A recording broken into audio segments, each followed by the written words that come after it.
Massive God, massive explosive, massive talk, Dubb Deezy. I'm back. Hold on, I have to clear my glasses off. Honestly, I wish I didn't have to use these glasses to read, but I do. I'm trying to make sure I have that page, so I put something in there to make sure my flips don't go anywhere. Well, yeah, stay tuned to all my videos. Watch.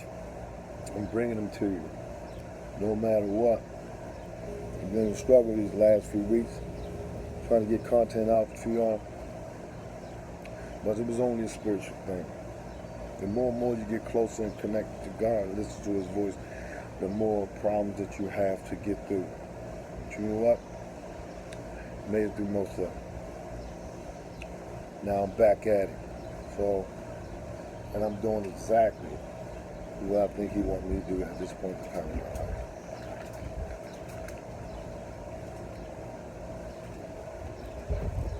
All right. So now you got that out the way. Here we go. This is Matthew 24, verse 29 through 51. But first, it's a little snippet of Jesus will come again and His shining His greatness. As soon as those days of trouble and pain and sorrow are over, the sun will get dark. The moon will not give light. The star will fall from the sky. The powers in the heavens will be shaken. Then something special will be seen in the sky telling of the Son of Man. All nations of the earth will have sorrow. They will see the Son of Man coming in the clouds of the sky with power and shining greatness. He will send His angels with a loud sound of the horn. They will gather God's people together from the four winds. It will come from one end of the heavens to the other. Now, we're going to give you the picture story of the fig tree. Sorry, just a little piece, excuse me. Now learn something from the learn something from the fig tree. When the branch begins to grow and puts out the picture story of the fig tree. Now learn something from the fig tree. When the branch begins to grow and puts out its leaves, you know that the summer is near. In the same way, when you see all these things happen, you know the Son of Man is near, even at the door. For sure, I tell you, the people of the day will not pass away before these things has happened. Now, back to where no one knows when Jesus will come again. Heaven and earth will pass away, but my words will not pass away. But no one knows the day or hour. No, not even the angels in heaven know. The Son does not know. Only the Father knows. When the Son of Man comes, it will be the same as when Noah lived. In the days before the flood, people were eating and drinking. They were marrying and being given in marriage.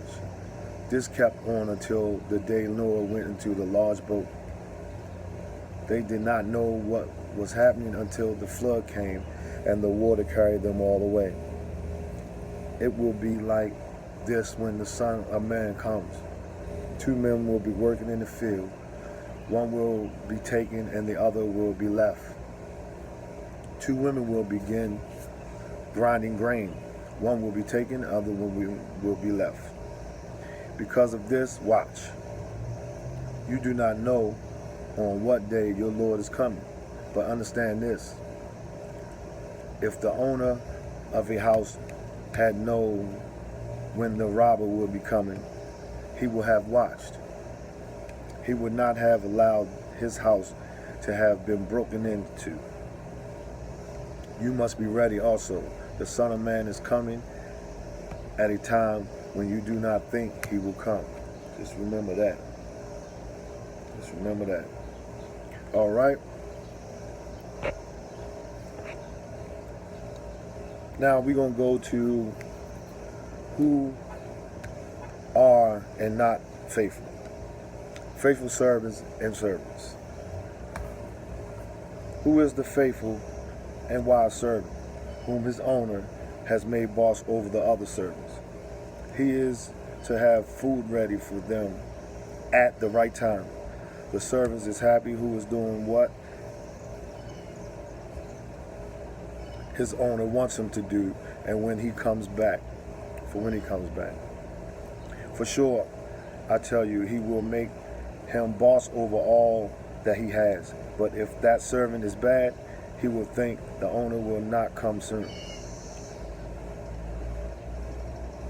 He will beat the others. He will eat and drink with those who are drunk. The owner will come on a day and at an hour when the servant is not looking for him. The owner will punish the servant and will give him his place with those who pretend to be someone that are not. They are not. There will be loud crying and grinding of the teeth. Then you see, it's even in the Bible right here. That's the Bible. And it says, the owner will come back. Always, it's saying that he'll come back at a time when the servant, supervisor, or manager will least expect it. It's designed like that. So if you're doing something wrong, you're not looking over your shoulder. That time that you don't expect, you get caught sleeping. You ever heard that on the street? Get caught sleeping, and your ops hit you up. Okay, it works like that. Even when your boss is out and you're doing something you're supposed to do, and he comes back, he's gonna come back at the time you least suspect it. Or even when you don't have to be on the street. Your ops catch you sleeping. Okay. Your boss can catch you sleeping too. That's what it just said. So it's designed that way. It's in the Bible. So just know, if you're doing anything wrong, it's designed for the person that your boss or your ops is designed that way for them to catch you when you least suspect it. Massive disposal, massive God. Now.